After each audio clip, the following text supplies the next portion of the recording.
היי חברים, אני יכול להיות איתכם כנה לרגע?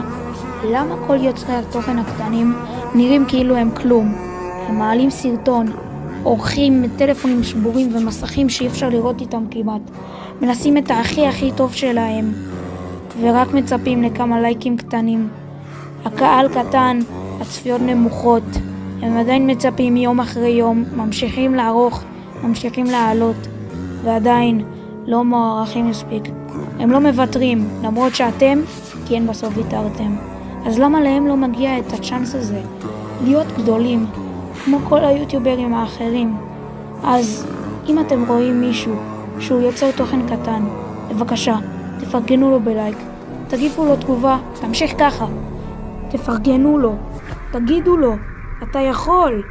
כי מי שאמרתם לו את זה אתמול יכול להיות המיסטר ביסט של מחר.